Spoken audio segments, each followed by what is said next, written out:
salamat po. I like the way you interpreted the song. Thank you po. You had the passion to sing it and mean it what you're singing.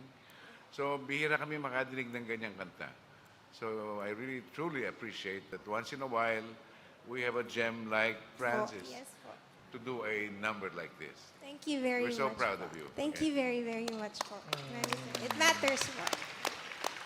Francis, yung boses mo, para ako nakikinig sa mga anghel habang kumakanta. Ganun ako naapektuhan. At sana, pag dumating yung panahon na magkaroon ako ng anak, sana yung version mo na yan, kaya ko nang bilhin sa iTunes yan o sa record store kasi nagustuhan ko talaga yung pagkanta mong yan. Salamat po, no? Sana nga po. Alam niyo po kung bakit. Kasi po, yun din po ang same na pangarap sa akin ng mama ko. Kaya po ako sumali ng PGT. Oh, hi, Hi Ma! po! Ano po yun?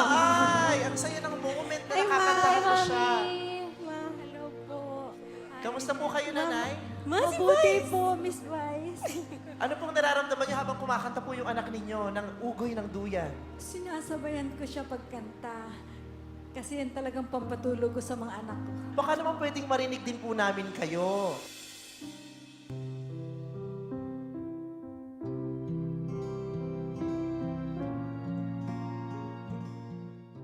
Mama, sing ka na. Okay po. Tulong anay, wala diri, imong nanay, katotsera, mahal papay, ili-ili, tulong anay. Napakaganda po. Thank you po. I love you, nanay. Be well always. Very, very much. Salamat po.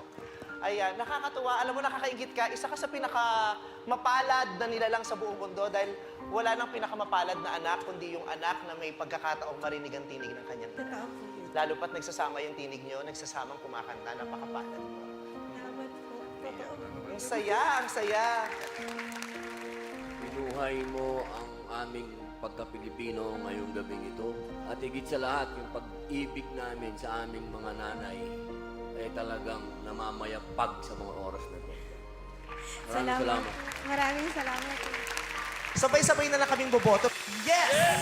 Congratulations! Nakaapat kang yes mula sa amin. Salamat po. Thank you. See you sa next round. Sama mo ulit nanay mo para inspired ka. Po, thank you.